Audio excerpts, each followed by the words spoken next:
మీరు చూస్తున్నారు 99 టీవీ.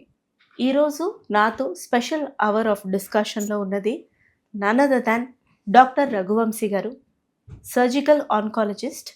నేను ఆయన్ని ఫస్ట్ సోషల్ మీడియాలో చూశాను. ఇన్‌స్టాగ్రామ్ ప్లాట్‌ఫామ్ మీద ఆయన మనకున్న చిన్న డౌట్సే అనుకోవచ్చు. కానీ వాటికి తనదైన పంథాలో చాలా క్రియేటివ్‌గా ఇస్తున్నటువంటి సొల్యూషన్స్ ఇవన్నీ సగటు ఆడియన్స్‌గా నన్ను చాలా అట్రాక్ట్ చేశాయి. కాంటాక్ట్ చేసిన తర్వాత వారు ఇక్కడికి రావడానికి ఒప్పుకున్నందుకు ధన్యవాదాలు sir. Welcome Thank to you, our Nandri. Studio. Thank you. Thank you for inviting me, and the pleasure is mine too. Thank you sir. Thank you sir. విశాఖలో మీరు స్మార్ట్ విశాఖ Hmm. క్లినిక్స్ పేరిట Hmm. సర్వీసెస్ అందిస్తూ ఉండడంతో పాటు Hmm. Almost all the corporate big hospitals, Arogyasri Hmm. ఇవన్నీ కూడా మీరు పేషెంట్స్కి మీ సర్వీసెస్ అందిస్తున్నారు. Oh. సో అసలు సర్జికల్ ఆన్కాలజిస్ట్ అంటే ఏంటి సార్? నాకు ఒకటే తెలుసు సార్, హార్ట్, గైనకాలజీ, సరే వెరికోస్ వెయిన్స్, Hmm. అప్పుడప్పుడు బ్రెయిన్ ఉందని చెప్పడానికి Yes, బ్రెయిన్ sir. స్ట్రోక్స్, ఇవే తెలుసు. What is it sir? Oncology అంటే అందరికీ ఇప్పుడు తెలుసు. ఆలజీ అంటే ఒక స్టడీ, ఆంకో అంటే క్యాన్సర్. సో క్యాన్సర్ గురించి చదవడంని ఆంకాలజీ అంటాం. So that has advanced in leaps and bounds. 1900s నుంచి ఇప్పటికి చూసుకుంటే ఈ 100 ఏళ్లలో చాలా అడ్వాన్స్మెంట్స్ వచ్చాయి. సో ఇదివరకు ఇవన్నీ జనరల్ సర్జన్స్ ట్రీట్ చేసేవారు. రేడియేషన్ అని ఒక్కటే ఒక సెపరేట్ ట్రీట్మెంట్ ఉండేది. ఇప్పుడు దానిలో surgical oncology, medical oncology, radiation oncology, nuclear medicine, bone marrow అని చెప్పి రకరకాల సబ్ డివిజన్స్ వచ్చేసాయి. సో ఈ ఆంకాలజీ క్యాన్సర్కి ఎవరైతే స్పెషలిస్ట్ సర్జరీ చేస్తుంటారో వాళ్ళని సర్జికల్ ఆంకాలజిస్ట్ అంటారు. సో వాళ్ళకి జనరల్ సర్జన్కి ఉండే మెయిన్ డిఫరెన్స్ ఏంటి అంటే, ఇప్పుడు క్యాన్సర్ అనేది ఒక సింగిల్ డిసీజ్ ఎంటిటీ, మనం ఆపరేషన్ చేసేం అయిపోయింది అన్నట్టు కాదు. It is a holistic treatment అంటాం. ఓన్లీ సర్జరీయే కాకుండా దాంతోపాటు chemotherapy, radiotherapy, targeted therapy, hormonal therapy అని ఇమ్యూనోథెరపీ, బోల్డ్ రకాల ట్రీట్మెంట్స్ ఉన్నాయి.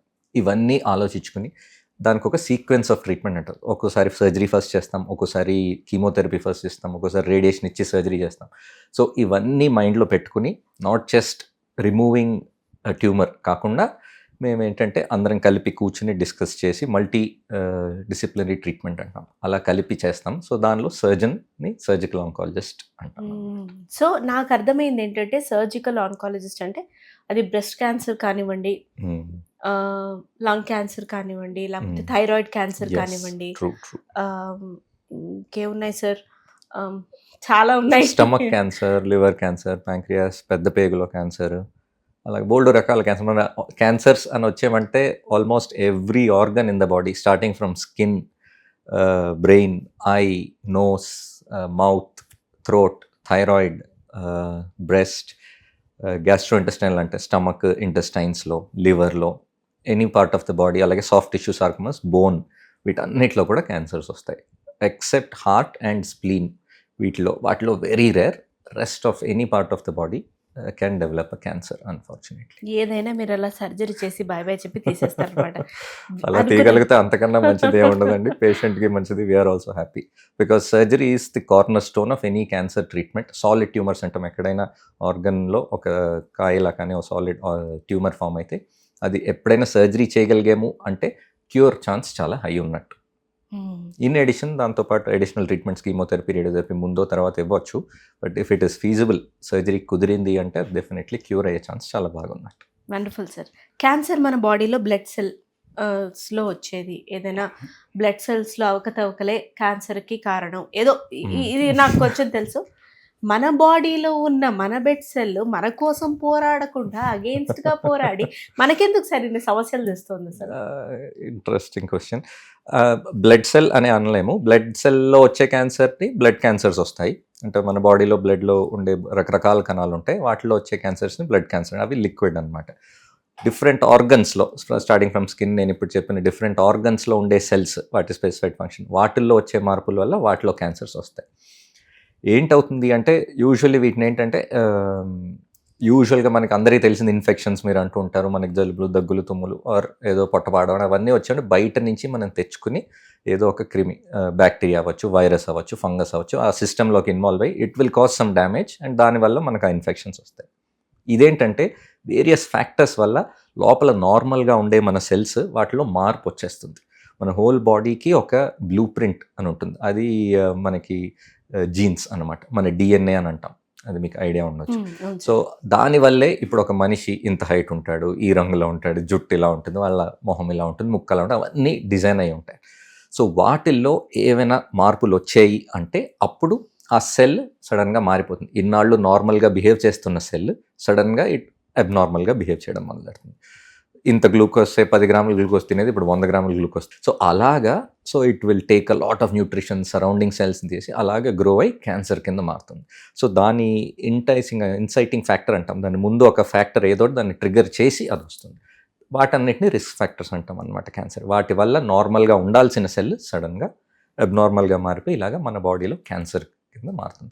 సో అది మన బాడీలో ఇంటర్నల్గా జరిగే మార్పు, అది బయట నుంచి మనం తెచ్చుకునే జబ్బు కాదనమాట. కానీ మీరు అనే దాని ప్రకారం ఏదో ఒక ఫ్యాక్టర్ ఉంటుంది అని అంటారు. ఎగ్జాక్ట్లీ. అది జెనెటికల్ అవ్వచ్చు, లేకపోతే జెనెటికల్ కాకపోయినా ఈ True. ఇప్పుడు మన లైఫ్ స్టైల్ కి సంబంధించిన కరెక్ట్. మార్పులు చేర్పుల్లో ఉన్న ఫ్యాక్టర్ కావచ్చు. True. అలాంటి కొన్ని ఫ్యాక్టర్స్ చెప్పండి సార్. కామన్గా మేము డివైడ్ చేసాను మీరు అన్నట్టు. First genetic are hereditary. Hereditary అంటే వంశపారపర్యంగా వచ్చేది, ఓన్లీ 5 to 10% క్యాన్సర్స్ అలా ఉంటాయి. నెక్స్ట్ ఏంటంటే ఎన్వైరన్మెంటల్ ఫ్యాక్టర్స్ అంటాం, దీనిలో 2 రకాలు, యాజ్ సచ్ ఎన్వైరన్మెంట్లో జరిగేవి. రెండోది లైఫ్ స్టైల్ ఫ్యాక్టర్స్. ఓకే, మన జీవనశైలి విధానం ఎలా ఉందో దాని ప్రకారం వచ్చే క్యాన్సర్స్. చాలా మటుకు క్యాన్సర్స్ ఇప్పుడు కాలంలో ఈ లైఫ్ స్టైల్ ఫ్యాక్టర్స్ వల్లే మనం చూస్తున్నాం. సో ఇప్పుడు తీసుకున్నట్టే smoking, cigarette smoking or any form of tobacco, దీనివల్ల దగ్గర దగ్గర 19 రకాల క్యాన్సర్లు వస్తాయి మన బాడీలో. సార్ నాకు తెలిసినవే 5-6 రకాలు. 19 రకాలు ఓన్లీ స్మోకింగ్. ఆల్కహాల్ వల్ల 7 రకాల క్యాన్సర్లు వస్తాయి. 100 రకాల క్యాన్సర్స్ ఉన్నాయా సార్? ఓ ఇంకా ఎక్కువే. ఓహో. సింపుల్గా మీకు అర్థం, ఒక బ్రెస్ట్ క్యాన్సర్ తీసుకున్నాం అనుకోండి, ఇదివరకు బ్రెస్ట్ క్యాన్సర్ అంటే 1 అంటారు. సో అందుకే అందరు చెప్పేది, ఇప్పుడు అందరూ చాలా కామన్గా బయట మాట్లాడదాం ఆ క్యాన్సర్ అంటే ఓ జబ్బు అనేస్తారు. అంత సింపుల్గా తీయడానికి కాదు, ఇట్స్ అ స్పెషలైజ్ సబ్జెక్ట్. మేము ఆల్మోస్ట్ 6 years దాన్ని చదివి దాన్ని అండర్స్టాండ్ చేసుకుని మేము ట్రీట్మెంట్స్ చేస్తూ ఉంటాము. సో బ్రెస్ట్ క్యాన్సర్ ఒక్కటి తీసుకునే, today there are subtypes of breast cancer, more than 6 subtypes అనమాట. ఓకే, దానిలో ఒక్కొక్క దాని బిహేవియర్ డిఫరెంట్గా ఉంటుంది. సో దానిలో స్పెషలైజ్ టెస్ట్ చేసి ఇప్పుడు మాలిక్యులర్ టెస్టింగ్ అని చెప్పి జీనోమ్ లెవెల్లో మేము టెస్ట్ చేసి దానికి స్పెసిఫిక్ ట్రీట్మెంట్స్ కూడా ఇస్తున్నాం. సో అలాగా ప్రతి ఆర్గన్లో ప్రతి క్యాన్సర్కి బోల్డ్ సబ్ డివిజన్స్ ఉన్నాయి, అలాగుంటుంది. సో రిస్క్ ఫ్యాక్టర్స్ దగ్గరికి వచ్చాం కదా, ఈచ్ రిస్క్ ఫ్యాక్టర్, ఇప్పుడు స్మోకింగ్ కానివ్వండి, any form of tobacco, alcohol, దాని తర్వాత ఉబ్బసం. Only just obesity is a risk factor for 9 different types of cancers. అమ్మో. జస్ట్ ఇమాజిన్ ఎ పర్సన్ లావుగా ఉన్నారు, దాని మీద స్మోక్ చేస్తారు, దాని మీద ఆల్కహాల్, సో ఎంత హై రిస్క్ కేటగిరీలోకి వెళ్ళిపోతారు. అవును సార్. సో ఇలాగ ఓ దాని మీద ఒకటి కాంపౌండింగ్ ఫ్యాక్టర్స్ అంటాం. సో అందరూ మాకు ఈ అలవాటు లేదు, ఎందుకు క్యాన్సర్ వచ్చింది, ఎంత సిగరెట్ తాగి, కాకపోతే అది కాకుండా ఇంకా బోల్డ్ ఉన్నాయి. It is not a single factor, okay దీనివల్ల ఇది వస్తుంది క్యాన్సర్ అన్నట్టు ఉండదు. సో సిగరెట్ తాగేవాడి మందు అలవాటు ఉంటుంది, వాళ్ళ హ్యాబిట్స్ సరిగ్గా ఉండవు, లైఫ్ స్టైల్ ఫిజికల్ యాక్టివిటీ ఉండదు, సెడెంటరీ లైఫ్ స్టైల్, ఒకే చోట కూర్చున్నో ఆర్ ఎక్కువ ఫిజికల్ యాక్టివిటీ ఎక్సర్సైజ్ లేకుండా ఉంటారు. ఇవన్నీ కొన్ని ఫ్యాక్టర్స్, ఇవన్నీ common life style factors. And most important దీనిలో ఇప్పటి కాలంలో ప్రాసెస్డ్ ఫుడ్ అండ్ బయట తినే fast food and junk food. Unfortunately మన ఇండియాలో చాలా ఉండే ఈ స్ట్రీట్ ఫుడ్. ఇదివరకు కూడా స్ట్రీట్ ఫుడ్ తినేవాళ్ళం కదా, ఇప్పుడు లేదు అంటే ఇదివరకు ఉండే నెంబర్స్ చాలా తక్కువ. So 20 years back how many food trucks did you see, ఎన్ని కార్ట్స్ ఉండేవి? ఇప్పుడు ప్రతి సందుకు 3 ఉంటాయి. అలాగే ఇదివరకు reused of the oil. Exactly, reused oil, cheap oils, మన ఈ రిఫైన్డ్ ఆయిల్స్ రిపీటెడ్గా వాడుతూ అండ్ ప్రాపర్ హైజీన్ ఏవి మెయింటైన్ చేయకుండా వాటి వల్లే మళ్ళీ ఆ ఫుడ్స్ని మనం ఇవి చేసి ఫ్రై చేసి తీసుకోవడం. సో దానివల్ల ఈ ఫ్రై చేసిన ఫుడ్ అన్నిటి మీద ఎక్రెలమైడ్ అని ఒక కాంపౌండ్ ఫామ్ అవుతుందండి. That is shown to cause cancers also. So fried foods ఎక్కువగా తీసుకోకూడదు, ఎంత తక్కువ చేసుకోగలిగితే అంత మంచిది. టుడే ఎయిర్ ఫ్రైయర్స్ అని కూడా వచ్చాయి, దాని నుంచి కూడా క్యాన్సర్ వస్తుందని భయపడుతున్నారు. బట్ ఎవ్రీథింగ్ ఒక లిమిటేషన్లో వాడాలి, ఓ జాగ్రత్త వహించి మనం వాడగలిగితే మనం అప్పుడప్పుడు వాటిని ఎంజాయ్ చేయొచ్చు. బట్ ఓవర్ డూ ఏది చేసినా మనకి రిస్క్ డెఫినెట్లీ చాలా పెరుగుతుంది. ఇప్పుడు అందరూ ఎందుకు మనం పీల్చుకునే గాలి దానివల్ల క్యాన్సర్ వస్తుంది, వాటర్ పొల్యూషన్ దానివల్ల క్యాన్సర్ వస్తుంది, ఏమో ఇంకా ఊపిరి పీల్చుకోవడం ఆపిమంటారా అంటారు సార్. అలా కాదండి. ఇప్పుడు personal awareness and social awareness ఉంటుంది. మీరు సిగరెట్ తాగకపోవచ్చు, మీ పక్కన ఎవరో సిగరెట్ తాగుతున్నారు, అది గాల్లో చేరుతుంది, అది మీకు వస్తుంది, దానివల్ల మీకు లంగ్ క్యాన్సర్ వచ్చే రిస్క్ ఉంటుంది. సో ఆ అవేర్నెస్ మీరు డెవలప్ చేసుకోవాలి, మీ చుట్టూ ఉన్న వాళ్ళకి కూడా చెప్పి మీరు ఆ జాగ్రత్తలు పడాల్సిన అవసరం వచ్చిన టైం వచ్చింది. కానీ చెప్తే వినే పరిస్థితుల్లో ఎవరైనా ఉన్నారంటారా సార్? ఎవరికి వాళ్ళకి స్వీయ మనోభావాలు దెబ్బతినే అవకాశమే తప్పితే చెప్పేది ఒక ఒపీనియన్, దాన్ని గౌరవిద్దామన్న మెచ్యూరిటీయే తగ్గిపోతుంది కదా సార్. రాను ఇంత డెవలప్ అవుతుందని చెప్పి. అన్ఫార్చునేట్లీ మీరు చెప్తుంది కరెక్టే. కాకపోతే ఒక మంచి ఎగ్జాంపుల్ మనకి ఇప్పుడు ఉన్నది ఏంటంటే కోవిడ్ వచ్చిన తర్వాత అందరూ పరిగెట్టారే తప్ప ఓకే దాని ముందు ఏ ప్రికాషన్స్ మనం అంత తీసుకోలేకపోయాం. కోవిడ్ లాంటి వ్యాధి వచ్చి అల్లకల్లోలం చేసిన తర్వాత మనుషుల్లో ఒక అవగాహన వచ్చి కొన్ని జాగ్రత్తలు పెరిగి కొంచెం భయం పెరిగింది. Today cancer is like covid, అది జనాలు అర్థం చేసుకోవాలి. Every other family has a cancer patient. I'm definitely sure మీ ఫ్యామిలీలో లేకపోతే మీ రిలేటివ్స్లో almost every person will find a cancer patient. So India is going to become the cancer capital of the world very soon. Next 15 to 20 years. ఇలాంటి development అసలు దీన్ని development గా చెప్పుకోవద్దు. No it is not a development, it is going to happen. Projection అన్నమాట చేసి చూసారు. ఇప్పుడున్న సిచ్యువేషన్లో unfortunately it is a fact that మనం జాగ్రత్తలు ఇప్పుడు తీసుకోపోతే అది డెఫినెట్గా అవ్వబోతుంది. సో నేను అందుకే ఇది చెప్తున్నాను, the reason I'm so passionate about cancer awareness and cancer prevention. ఎందుకు అంటే ఆ సిచ్యువేషన్ వచ్చిన తర్వాత కోవిడ్లో మనం పరిగెట్టి ఏం చేయలేం. ఎన్ని లక్షలు ఖర్చు పెట్టి మనం ట్రీట్మెంట్స్ తీసుకున్నా దాని నుంచి బయటపడలేం. దాని గురించి మనం జాగ్రత్తలు పడాలి. ఇప్పుడు నేను చెప్పిన కొన్ని రిస్క్ ఫ్యాక్టర్స్ ఉన్నాయి, life style risk factors. Almost 60 to 70% cancers can be prevented. ఎలా సార్? ఈ లైఫ్ స్టైల్ ఫ్యాక్టర్స్ని మీరు జాగ్రత్తగా బయట తినకుండా తగ్గించి, ఆయిల్ ఎక్కువ తినకుండా చక్కగా మన పప్పులు కూరలు ఆహారాలు తీసుకొని most important balanced traditional way of life style కి వెళ్ళిపోవాలంట. డెఫినెట్లీ దట్ ఈస్ ఎక్కువ నిద్రపోయి వెరీ తక్కువ ఆలోచించి పర్ఫెక్ట్ మోస్ట్ ఇంపార్టెంట్ ఫ్యాక్టర్ చెప్పారండి. సో చాలా మంది అడుగుతుంటారు ఏంటండి 3 ఉదాహరణలు ఇవ్వండి how we can prevent cancer అని. సో నేను అందరికీ చెప్పేది అంటే యూ షుడ్ బికమ్ మ్యాడ్. అంటే first factor is M is your mind. Your mind should be under your control. Okay in all అందరికీ అది కావాలి, కాకపోతే చేయలేం. సో ఈ మైండ్ కంట్రోల్లో రావాలంటే మీరు అన్నట్టు ఫస్ట్ థింగ్ ప్రాపర్ స్లీప్. అందరూ నెగ్లెక్ట్ చేసేది, అందరికీ ఇప్పుడు ఫోన్స్ అలవాటు అయిపోయి పడుకునే ముందు 10 నిమిషాలు we feel it is a relaxation. ఇంత కష్టపడ్డాం రోజంతా కొంచెం. బట్ మీరు నిజంగా ఆలోచించారు మైండ్ ఈజ్ యాక్టివ్ ఆ టైంలో. అది చూసి you're getting entertain, you may get entertain, you may not get entertain, but mind active అయిపోతుంది.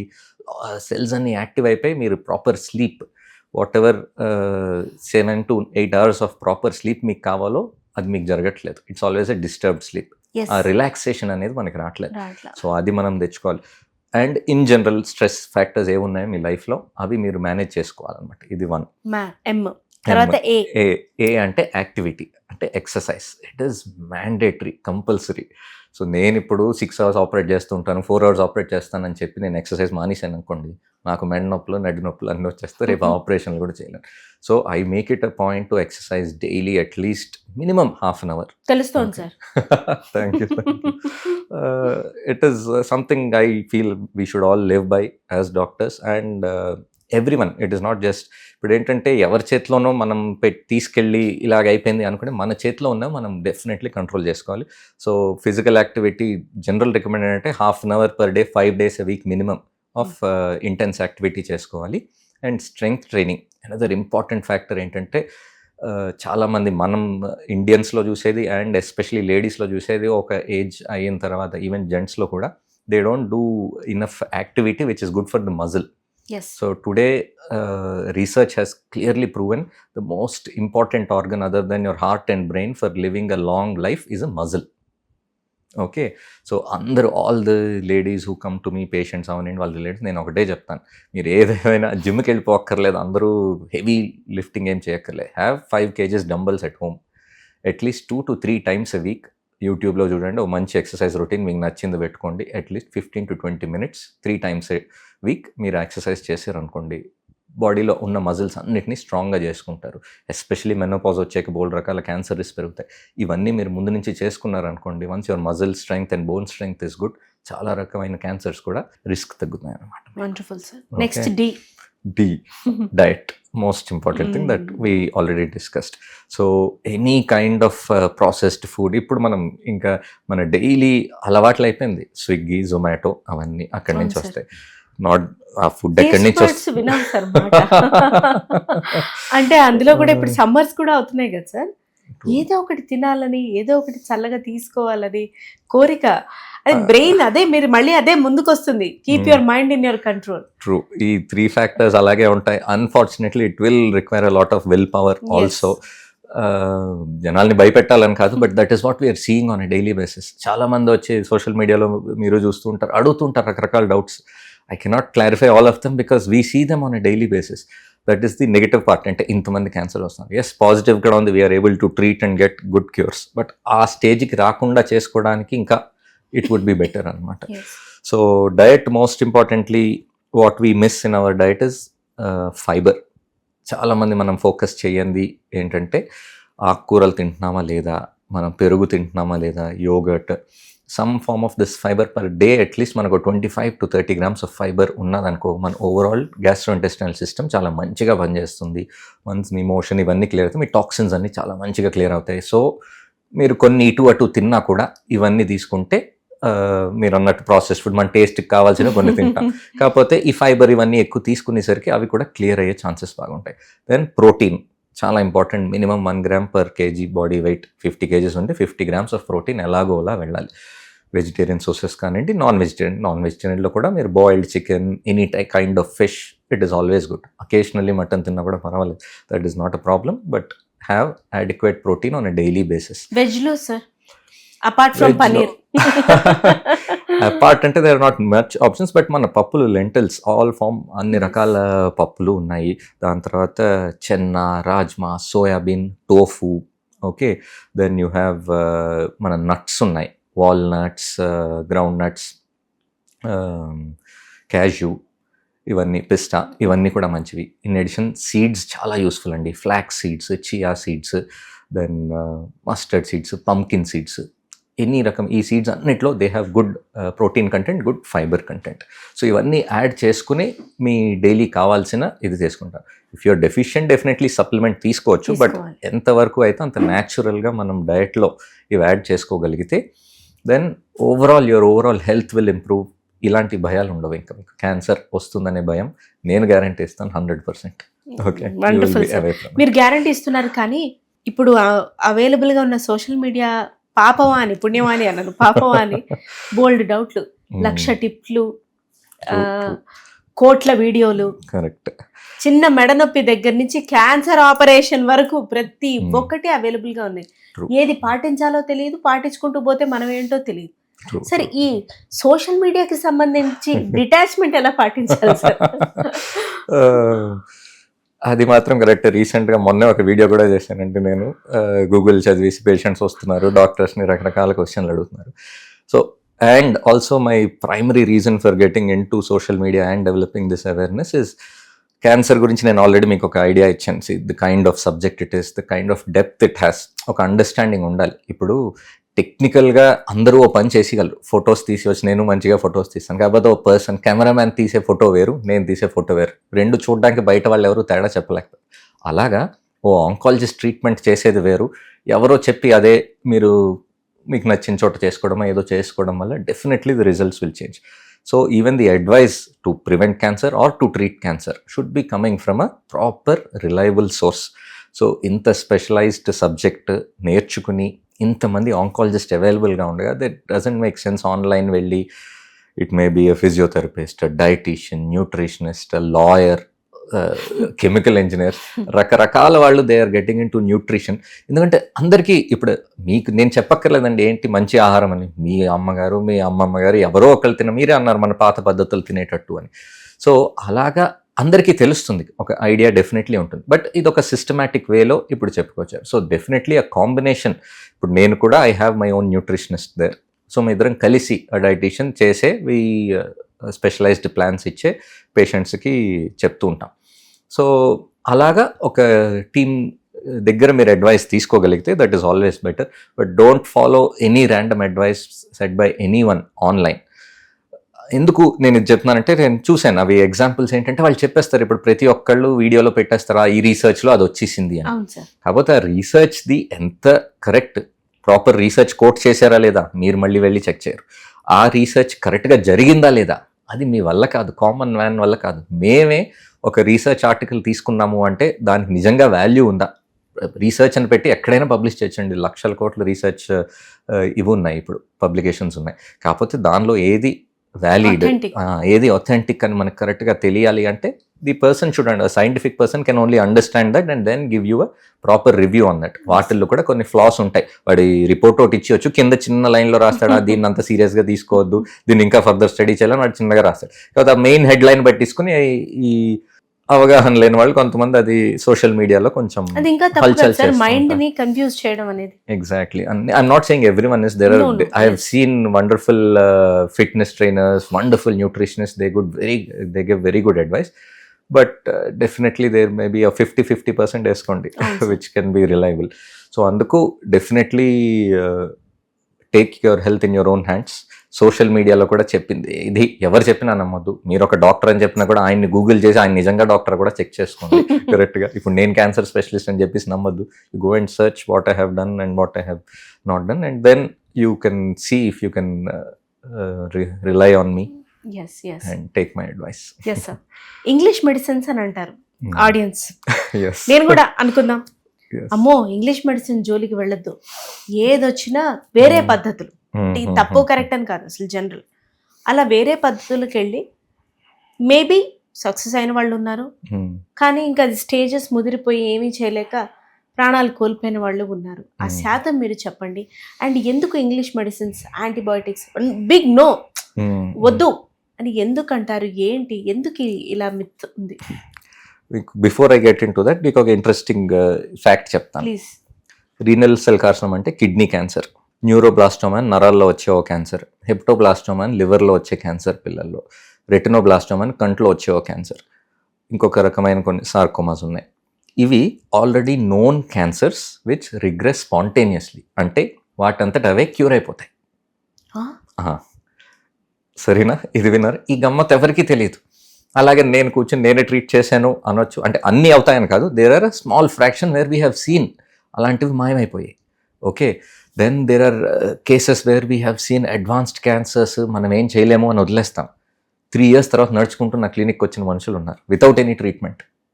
ఓకే, అలాగని చెప్పి ఆన్ అ సైంటిఫిక్ బేసిస్ నేను ప్రతి ఒక్కళ్ళకి ఆ ట్రీట్మెంట్ కానీ ఆయన ఏం చేసాడు, ఆయన ఏమో వెళ్ళి నేను చెప్పొచ్చు నేను ఫలానా చేశానండి, నేను ఇలాగ ఇవి మూలికలు తీసుకున్నాను, ఆర్ అక్కడ ఈ జ్యూస్ డైలీ ఈ జ్యూస్ తాగేవాడిని దానివల్లే నాకు నయమైంది అనుకోవచ్చు. దానికి ప్రూఫ్ ఉండదు. ఇప్పుడు మనం 100 మందికి క్యాన్సర్ పేషెంట్ ఉన్న వాళ్ళకి అదే ట్రీట్మెంట్ ఇచ్చి టెస్ట్ చేసామనుకోండి, ఆల్మోస్ట్ 90% మందికి ఆ సక్సెస్ ఉండదు. ఈ ఇంగ్లీష్ మందులు ఏవైతే ఉన్నాయో అవి డెవలప్ అయింది ఆ విధంగా. ఎస్, ఇంగ్లీష్ మందుల్లో ఫ్లాస్ లేవు అని నేను అన్ను, వాటిలో కూడా డిఫెక్ట్స్ ఉంటాయి. కొన్ని అనవసరమైన మందులు ఉన్నాయి, కొన్ని రీసెర్చ్ తర్వాత ఇదివరకు బాగుంది అని తెలిసింది, లేటర్ రీసెర్చ్ 15 years 20 years తర్వాత అవి పనికిరావని తెలిసిన సన్నివేశాలు ఉన్నాయి. అలాగని చెప్పి ప్రతిదాన్ని మనం కొట్టివేసేయకూడదు. ఎందుకంటే నేను చెప్పేది అదే, 100 ఏళ్ల క్రితం సపోజ్ బ్రెస్ట్ క్యాన్సర్ వచ్చింది అనుకుంటే దానికి they knew the only treatment was removing everything. ఇక్కడ బ్రెస్ట్ దాని కింద ఉన్న మజిల్ మొత్తం బోన్ వరకు మొత్తం తీసేవారు, ఇంకా అయిపోయింది మరి జీవితంలో రాదనుకున్నారు. అందరూ ఆల్మోస్ట్ ఓన్లీ 20% సక్సెస్ రేట్ ఉండదు, 80% ఫెయిల్యూర్ దానికి. కాకపోతే ఇప్పుడు దానికంటే చాలా కన్జర్వేటివ్, ఈవెన్ బ్రెస్ట్ క్యాన్సర్ వచ్చే కూడా బ్రెస్ట్ని ప్రిజర్వ్ చేసి ఓన్లీ ఆ కాయలో కొంచెం భాగం తీసి and specialised lymph node dissection surgeries చేస్తున్నాము and they are having 100% cure rate. So science has developed. అప్పటి నుంచి ఇప్పటికీ వీ హ్యావ్ అండర్స్టూడ్ ఏ క్యాన్సర్కి, ఏ రకమైన క్యాన్సర్కి ఏ స్టేజ్లో ఏ ట్రీట్మెంట్ ఇవ్వాలి అని క్లియర్ ప్రోటోకాల్స్ ఉన్నాయి, క్లియర్ గైడ్లైన్స్, ఇంటర్నేషనల్ గైడ్లైన్స్ ఉన్నాయి, ఇండియన్ గైడ్లైన్స్ ఉన్నాయి, ఇంటర్నేషనల్ గైడ్లైన్స్ ఉన్నాయి. So all of us follow in that, ఆ పరిమితంలో మేము ఫాలో అవుతాం and we're seeing very good results. Almost 8 to 10 cancers have 100% cure rates today in stage 1. So ఆ స్టేజ్కి వచ్చేసాం. మరి మిగతా ఫాలో అవ్వాలా, అయిన వాళ్ళు కొంచెంమంది నయం అయ్యారు అంటే బోల్డ్ కారణాలండి. నేను అందుకే చెప్పాను multi factorial. Everybody is different. ఎందుకు మీకు ఇంకా ఇంట్రెస్టింగ్ స్టోరీ ఒకటి చెప్పాలి అంటే, అనితా మూర్జాని అని ఒక ఆవిడ ఉన్నారు, ఇది ఎవరైనా గూగుల్ చేసి చూస్తే తెలుస్తుంది. She had stage 4 lymphoma cancer. She was on her death bed, ఐసీయూలో ఇంకా డాక్టర్స్ అందరూ ఇంకేం చేయలేమనేసారు. ఆవిడకు ఒక నియర్ డెత్ ఎక్స్పీరియన్స్ అయింది. ఆవిడ బాడీలోంచి సోల్ బయటికి వెళ్ళి she had some experiences whatever we understand as soul, ఆత్మ బయటికి వెళ్ళి ఏవో కొన్ని అనుభవాలు అయ్యి మళ్ళీ after 2 or 3 days she recovered back. మళ్ళీ ఆవిడ పోయింది అన్న ఆవిడ మళ్ళీ లేచి వచ్చాక చూస్తే విదిన్ 2 weeks ఆవిడకున్న ట్యూమర్స్ అన్నీ కరిగిపోయి within few months she is totally cured of the disease. Today, even US, elsewhere, she is giving lectures saying her understanding, her experience is the only reason she got cancer was fear. భయం వల్ల నాకు cancer వచ్చింది. నా life అంతా నేను ఒక భయంతో బతికేదాన్ని. So నా మెసేజ్ ఏంటంటే మీ లైఫ్ భయం లేకుండా ఉండండి, ఇలా చేయండి అని ఆవిడ ఒక మెసేజ్ ఇస్తున్నారు. But can we apply that to every patient who comes to my clinic? It doesn't make sense. It has happened, she is alive and we know that scenario. So అందరూ అంటారు ఓకే సార్ నేను ఒక same treatment ఇస్తాం ఒకే stage క్యాన్సర్స్కి 10 మందికి. కాకపోతే కొంతమంది డిఫరెంట్గా react అవుతారు, కొంతమందికి అంత మంచి రెస్పాన్స్ రాదు. ఎందుకు అంటే బోల్డ్ ఫ్యాక్టర్స్ ఉంటాయి దానిలో. ట్రీట్మెంట్ సేమ్ అయినా కూడా పేషెంట్ ఫ్యాక్టర్స్ ఉంటాయి. They should be receptive to the treatment. వాళ్ళ బాడీలో ఉండే సిస్టమ్ కూడా ఆ ట్రీట్మెంట్ని యాక్సెప్ట్ చేయాలి. Then most importantly the mind. I have seen patients whoever mentally స్ట్రాంగ్గా ఉండి ధైర్యంగా ఉన్న వాళ్ళు చాలా మంచి రిజల్ట్స్ వస్తాయి. అలాగే సో అలాగే స్ట్రెస్ ఫ్యాక్టర్స్ ఎవరికైతే తక్కువ ఉంటాయో, ఎవరైతే బాగా మేనేజ్ చేసుకోగలుగుతున్నారో they definitely get better results. Wonderful sir. Sir empty stomach మీద టీ లేదా కాఫీ తాగితే క్యాన్సర్ వస్తుందా? రాదండి, సింపుల్ ఆన్సర్, రాదు. So you need not worry. See coffee, tea, they are all very useful drinks. మన అందరికీ అలవాటు. కాఫీలో కెఫిన్ ఉంటుంది, we get activated, it gives us a boost. Tea తాగితే ఒక్కసారి నరాలన్నీ ఇలా ఉన్న బాడీ సెల్స్ అన్ని ఒక్కసారి యాక్టివేట్ అవుతాయి. సో ఎస్, అలాగే కొంతమంది కాఫీ తాగితే పడని వాళ్ళు ఉంటారు, వాళ్ళకి రిఫ్లెక్స్ వచ్చేస్తుంది అలాగే. So but everything in limitation, everything in specific timing. కొంతమంది ఖాళీ కడుపు మీద తాగితే వెంటనే గ్యాస్ట్రైటిస్ వచ్చేస్తుంది. Then you don't take. It doesn't make sense. Understand your body. Exactly, true. So coffee still is not advisable. నేను అదే చెప్పాను, స్లీప్కి ఒక ఇంపార్టెంట్ ఫ్యాక్టర్. రాత్రి 8 ఫ్రెండ్స్తో వెళ్ళి కూర్చొని కాఫీ తాగారనుకోండి, it is natural, you won't sleep at 9 or 10. So after 5 having coffee is not advised. So at that time you can still have probably tea తీసుకోవచ్చు, ఒక hot tea if you do like. అలాగే. So these are simple factors which you have to empty stomach మీద tea లేదా coffee తాగితే cancer? అలాంటిది ఏమీ లేదండి, దానికి ఏ రకమైన ప్రూఫ్ లేదు. మన ఆడియన్స్ కే అంటే, ఎందుకంటే కొందరికి లేవగానే బ్రేక్ఫాస్ట్ తినాలి అన్న బాడీ సహకరించకపోవచ్చు, కొంతమందికి 10ంటికి తినాల్సి ఉండొచ్చు. అంటే అదే మీరు చెప్పినట్టుగా అది తాగితే గ్యాస్ ఇష్యూ వస్తుంది అని తెలిసినా తాగడం అనేది కరెక్ట్ కాదు. కానీ if you are that is your comfort, it's okay. Definitely. Plastic లో ఫుడ్ తెచ్చుకున్న, టీలు కాఫీలు తెచ్చుకున్న, ఈ పార్సల్స్ తెచ్చుకున్న, అది క్యాన్సర్ కు కారణమా sir? If today micro plastics అంటామంటే ప్లాస్టిక్లో whatever the plastic we're using, that end of the day ఈ ఫుడ్లో కలిసిపోయి మైక్రో ప్లాస్టిక్స్ అండ్ నానో ప్లాస్టిక్స్గా మారి మన బాడీలోకి వెళ్ళి it has been found in almost every organ. మొన్నటి వరకు డైజెస్టివ్ సిస్టంలో ఉంటుంది, బ్లడ్లో ఉంటుంది, ఇక్కడ అక్కడ అనుకున్నారు. లివర్లో, స్ప్లీన్లో, బ్రెయిన్లో కూడా మైక్రో ప్లాస్టిక్స్ కనిపించాయి. సో టుడే ప్లాస్టిక్ ఎంతవరకు మనం అవాయిడ్ చేస్తే అంత మంచిది. ఈ రోజు మీకు ప్రూఫ్ ఉందా సార్ ప్లాస్టిక్ వల్ల క్యాన్సర్ వచ్చిందా అంటే, ఈరోజే నేను ప్రూవ్ చేయలేను. ఎందుకంటే today the research has not come out yet. But still ఎలకల్లో, మైస్లో, వీళ్ళల్లో చేసినప్పుడు లివర్ ట్యూమర్స్ వచ్చిన సిచ్యువేషన్స్ ఉన్నాయి. So we don't need to wait for plastic to cause cancer for us. Plastic is a big no. Do not heat anything. నేను plastic వేడివేడిగా మీరు ఆ స్విగ్గీ జొమాటోలో తెచ్చుకునే రైస్ కానివ్వండి, ఏవైనా ఫుడ్ ఐటమ్ కానివ్వండి, ఆల్వేస్ రిస్క్. ఇన్ఎవిటబుల్ అయినప్పుడు రాగానే వెంటనే మీ పాత్రలోకి అవి స్టీల్ గ్లాస్వేర్లోకి వెంటనే మార్చుకోండి. ఆర్ రీహీట్ చేసేటప్పుడు never use plastics. As much as possible black plastic టోటల్గా అవాయిడ్ చేయండి. వీటన్నిటిలోంటి రకరకాల కెమికల్స్, థాలైట్స్ అంటాము, ఆల్డిహైడ్స్, రకరకాల కెమికల్స్ అవన్నీ రిలీజ్ అయ్యి ఫుడ్లోకి వెళ్ళిపోయి ఏ రకంగా అది ఇన్సైట్ చేస్తుందో చెప్పలేం. ఎందుకంటే చాలామంది చెప్తారు ఏముందండి నేను సిగరెట్ తాగుతున్నాను, మిగతావన్నీ మంచి హ్యాబిట్, సిగరెట్ ఒక్కటే తాగుతున్నాను, అది కూడా దానివల్ల ఏం క్యాన్సర్ వస్తుంది, నేను 10 years తాగుతున్నాను, నాకేం అవ్వలేదు. రోజుకో 90 ml తాగుతాను. ఎగ్జాక్ట్లీ కరెక్ట్ గా చెప్తారు. మిగతావన్నీ నేను డైలీ ఎక్సర్సైజ్ చేస్తానండి, జాయిన్ చేస్తాను, ఒక చిన్న అది అవసరం అని చెప్తారు సార్. ఎగ్జాక్ట్లీ నేను విన్నాను. అమ్మో మొన్నటి వరకు ఇంకా రెడ్ వైన్ మంచిది కదా ఒంటికి, హార్ట్ కి మంచిది అని ప్రమోట్ చేశారు. Only recently last year UK నుంచి 1,00,000 మందిలో స్టడీ చేశారు. Not even a single drop of alcohol is good for your health. Single drop of alcohol is also a poison. ఎలా ఉంటుందంటే ఎవరికి ఏం చేస్తుందో మనకు తెలియదు. ఇప్పుడు నేను తాగేసే నిన్నేళ్ళు బాగానే ఉన్నాను అనుకుంటారు, ఆర్ నా లైఫ్ స్పాన్లో రాలేదు, ఆర్ మా ఫాదర్కి 20 ఏళ్ళు తాగారని చక్కగా ఉన్నారు, వేరే రీజన్ వల్ల క్యాన్సర్ ఎప్పుడు రాలేదు అనుకోవచ్చు. He may be lucky, but మీరు లక్కీ అవ్వకపోవచ్చు. సైంటిఫిక్గా చెప్పాలంటే there is a gene called TP53 అని. దట్ అది చాలా క్యాన్సర్స్కి దానిలో కానీ చేంజ్ వచ్చింది అనుకోండి, మ్యూటేషన్ అంటాం. దానిలో మ్యూటేషన్ వచ్చినప్పుడు బోల్డ్ రకాల క్యాన్సర్స్ వస్తాయి బాడీలో, వెరీ అగ్రెసివ్ ట్యూమర్స్. స్మోకింగ్ చేసే వాళ్ళందరికీ చాలా మందిలో ఆ జీన్లో మ్యూటేషన్ వస్తుంది. అలా చేసిన ప్రతి వాళ్ళకి దానిలో రాదు, అది వాళ్ళ అదృష్టం అదనమాట. సో ఆ అదృష్టం మనం టెస్ట్ చేసుకుంటామా లేదా అనేది బిగ్ క్వశ్చన్. దానికంటే డెఫినెట్లీ నోన్ పాయిజన్స్ అనమాట ఇవన్నీ. Smoke, tobacco, alcohol, tomorrow plastics, obesity per se, ఇవన్నీ there are almost they are known carcinogens. వీటిని ఎంతవరకు మనం అవాయిడ్ చేసుకోవాలి, ఎంతవరకు మనం విల్ పవర్ అవనండి, కమ్యూనిటీ అవనండి, you have to get into the time. We should all work together and reduce it.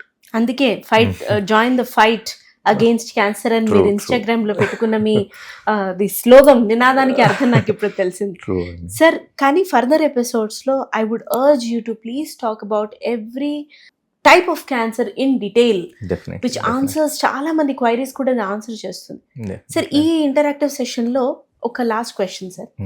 పిల్లల్లో క్యాన్సర్ చూస్తాం, అసలు వాళ్ళకి పెయిన్ అనేది కూడా అర్థం కాదు, కానీ చూసేటప్పుడు అయితే నిజంగా హార్ట్ టగింగ్ అండి మనకి. ఏంటంటే when I see kids, and that is one of the primary reason I could never get into the medical side also. Paediatrics అవనండి, మెడికల్ ఆంకాలజీ, పిల్లల్ని అలా నేను అసలు చూడలేనండి. It is very difficult for anyone, not just me, for any human being per se. We all know జుట్లు ఊడిపోతుంటే పాపం, it is very unfortunate. But the silver line, yes, the only positive aspect we can take in that compared to adults చూసారనుకోండి, పిల్లల్లో వచ్చే cancers, most common క్యాన్సర్స్లో చూస్తే blood cancers వస్తాయి, lymphomas అంటాము, ల్యూకీమియాస్ అంటాము, then brain tumours వస్తూ ఉంటాయి, రేర్గా కొన్ని లివర్లో, ఇక్కడక్కడ న్యూరోబ్లాస్టోమా అని కడుపులో, విల్మ్స్ ట్యూమర్ అని కిడ్నీలో, ఇవి కామన్గా వచ్చే క్యాన్సర్స్ పిల్లల్లో. Almost 80 to 90% are curable.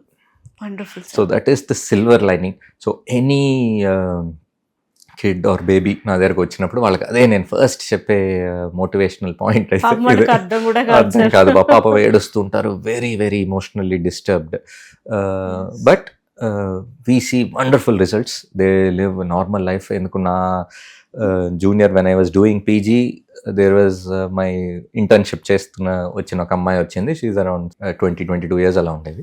She was a lymphoma survivor in her childhood, 5 years వచ్చినప్పుడు. Then she survived, she became a doctor, she worked with me for a few years. So అలాగా there are many people, పిల్లలప్పుడు వాళ్ళకి cancer వచ్చింది, they get cured, but wonderful treatments are available. Most importantly అక్కడ మాత్రం అస్సలు నిర్లక్ష్యం చేసి మీరు వేరే ట్రీట్మెంట్స్కి ఏమి ఉండదు, ఇంగ్లీష్ మందులని భయపడద్దు, కీమోథెరపీ సఫరింగ్ అని కూడా భయపడదు. ఎందుకంటే పిల్లలు, more importantly another important factor I would like to tell all parents, మనకంటే ఎనీ హ్యూమన్ అడల్ట్ కంటే a child is more resilient, they are lot more strong. మనకి వాళ్ళ ఏడుపు కనిపిస్తుంది lot more, but physically, internally and also mentally they are a lot more strong. They may not understanding, అర్థం కాకపోవడం వల్ల అవ్వచ్చు, but ఇన్హరెంట్గా కూడా మరి దేవుడు వాళ్ళకి ఆ బలం ఇస్తాడో తెలియదు. That is why almost 80 to 90% of them do get cured. So అదొక్కటే పాజిటివ్ ఇది ఇవ్వగలుగుతున్నాను. People, it is difficult to tolerate అంటే పిల్లలకి వచ్చిందంటే, బట్ డెఫినెట్లీ ప్రాపర్ ట్రీట్మెంట్ తీసుకుంటే చాలా మంది క్యూర్ అవుతారు and they do lead normal lives. Wonderful sir. Sir last question sir, బర్గర్లు, పిజ్జాలు, పాస్తాలు, ఫ్రెంచ్ ఫ్రైస్ ఇవి రెగ్యులర్గా తింటే క్యాన్సర్ వస్తుందా? సింపుల్గా చెప్పాలంటే ఎస్ అండి. సారీ టు డిసప్పాయింట్ యూ, మీలో మొహంలో ఉన్న నవ్వంతా పోయింది నేను చూస్తున్నాను. కానీ ఇప్పటి కాలంలో బర్గర్ ఇంట్లో చేసుకోండి, పిజ్జా ఇంట్లో చేసుకోండి. మానేస్తాను సార్, అంత కష్టపడి చేసుకుని అనుకున్నా 5 నిమిషాల్లో దాన్ని ఊదేసేదానికి ఎందుకు సార్? అన్ఫార్చునేట్లీ నిజం చెప్పాలి అంటే మనం అండ్ మన టేస్ట్ కోసం మన ఎంజాయ్మెంట్ కోసం అక్కడ వెళ్ళి డబ్బులు ఖర్చు పెట్టి వాళ్ళ పాకెట్లు నింపుతున్నాం. తర్వాత మనం జబ్బులు తెచ్చుకుని మళ్ళీ హాస్పిటల్కి వెళ్ళి వాళ్ళ పాకెట్లు నింపుతున్నాం తప్ప there is a lot of damage that is going on. Main problem is not just the burger.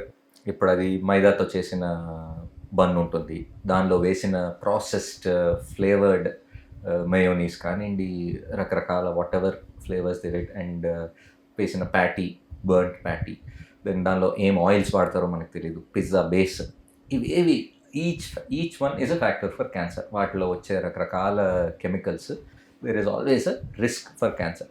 ఎప్పుడో రోజు పిజ్జా తినేస్తే నాకు క్యాన్సర్ వస్తుందంటే కాదు, అలాగైతే కాదు.